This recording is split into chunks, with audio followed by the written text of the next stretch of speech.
You know what's wild? Most people are still overpaying for car insurance just because it's a pain to switch. That's why there's Jerry. Jerry's the only app that compares rates from over 50 insurers in minutes and helps you switch fast with no spam calls or hidden fees. Drivers who save with Jerry could save over $1,300 a year. Before you renew your car insurance policy, do yourself a favor. Download the Jerry app or head to jerry.ai/acast.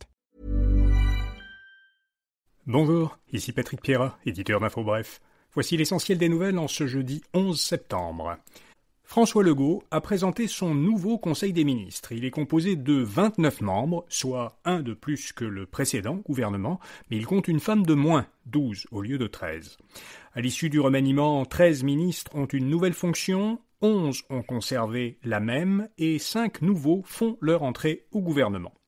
Quelques changements notables, Sonia Lebel remplace Bernard Drinville à l'éducation, Drinville remplace Benoît Charette à l'environnement, Charette devient lui ministre responsable des infrastructures.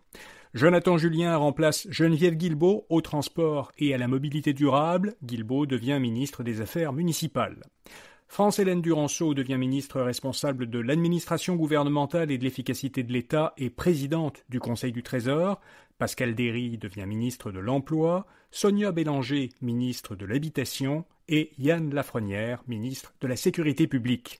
Pour la composition complète du nouveau cabinet, allez voir notre article à infobref.com ou en cliquant sur le lien dans la description de cet épisode. François Legault, qui s'est engagé hier à présenter au cours des prochaines semaines une nouvelle vision économique pour le Québec, est aujourd'hui le Premier ministre le plus impopulaire au pays. Selon un sondage réalisé par la firme Angus Reid, seulement 22% des Québécois l'approuvent actuellement. C'est le taux d'approbation le plus faible depuis son arrivée au pouvoir en 2018. Même son de cloche dans un sondage de Palace Data réalisé pour l'actualité et Québec 125, 77% des Québécois ont désormais une opinion défavorable du Premier ministre actuel. Pendant la pandémie, il avait au contraire atteint jusqu'à 77% d'approbation. Aux États-Unis, un populaire influenceur pro-Trump a été tué lors d'un rassemblement. Charlie Kirk, 31 ans, s'est fait tirer dessus sur le campus d'une université en Utah, un État de l'ouest des États-Unis. Il a été transporté à l'hôpital dans un état grave et n'a pas survécu. Un suspect a été arrêté puis relâché plus tard dans la journée. Le tireur était toujours recherché hier soir. Le gouverneur de l'Utah soutient qu'il s'agit d'un assassinat politique. Donald Trump a rendu hommage aux militants trumpistes. Le président a ordonné la mise en berne des drapeaux à travers le pays. Une dizaine de drones russes sont entrés dans un pays de l'OTAN. La Pologne, un voisin de l'Ukraine et qui est membre de l'alliance militaire, a rapporté que des drones de l'armée russe ont fait une incursion sur son territoire.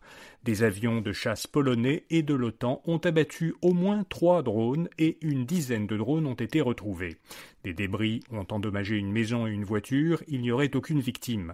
La Russie soutient qu'elle n'avait aucune intention d'attaquer des cibles sur le territoire polonais. Le secrétaire général de l'OTAN, Mark Rutte, a assuré que l'alliance militaire défendrait chaque centimètre de son territoire. À Montréal, les déplacements en métro et en bus vont à nouveau être perturbés. À défaut d'une entente, les employés d'entretien de la Société de transport de Montréal prévoient 6 nouvelles journées de grève. Cette grève réduirait drastiquement les services de transport en commun de la métropole entre le 22 septembre et le 5 octobre. Concrètement, les lundis, mercredis et vendredis, les lignes de métro ne circuleraient que durant 3 plages horaires pendant la journée et les bus seulement en début et en fin de journée. En revanche, mardi, jeudi, samedi et dimanche, les horaires réguliers continueraient à s'appliquer. Quelles entreprises québécoises ont le mieux performé en bourse ? Eh bien, la Bourse de Toronto vient de publier, comme chaque année, un palmarès des 30 entreprises canadiennes cotées en bourse qui ont donné le meilleur rendement, dividendes compris, sur les 3 dernières années, donc la période de juillet 2022 à juin 2025. 3 entreprises québécoises figurent dans ce palmarès TSX 30. On trouve d'abord en 7e position une entreprise très peu connue du grand public, 5N+, qui a donné un rendement global de 548% sur 3 ans. Ensuite, en 9e position, Bombardier et en 16e, Atkins Realis. Si on regarde l'ensemble du Canada, l'ensemble du classement, c'est l'entreprise technologique torontoise Celestica qui arrive en tête.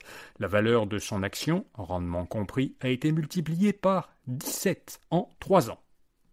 Autre entreprise québécoise qui se fait remarquer en bourse, le groupe Dynamite. La société montréalaise qui exploite les magasins de vêtements pour femmes Dynamite et Garage a rapporté que pour son plus récent trimestre, ses ventes et son bénéfice d'exploitation ont augmenté de respectivement 37% et 58% par rapport à l'an dernier. Alors l'action de l'entreprise a enregistré un gain de 15% juste dans la journée d'hier après la publication de ses résultats. Et puis le fondateur d'Oracle s'est enrichi, lui, de 100 milliards de dollars américains en une seule journée.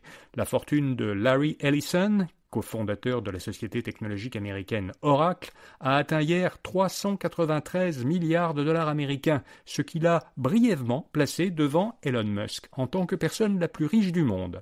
La valeur nette d'Ellison a grimpé au même rythme que l'action d'Oracle, dont la valeur a bondi de 36% en une journée.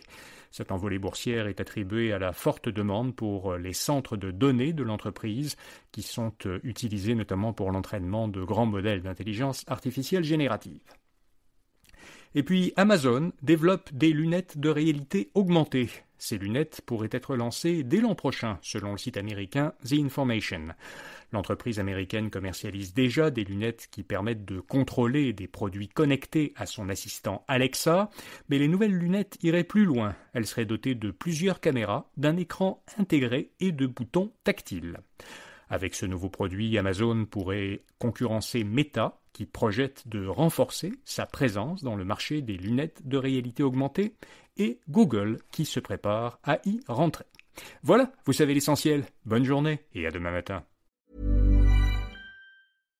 At Capella University, learning the right skills could make a difference. That's why our business programs teach you relevant skills you can take from the course room to the workplace. A different future is closer than you think with Capella University. Learn more at capella.edu.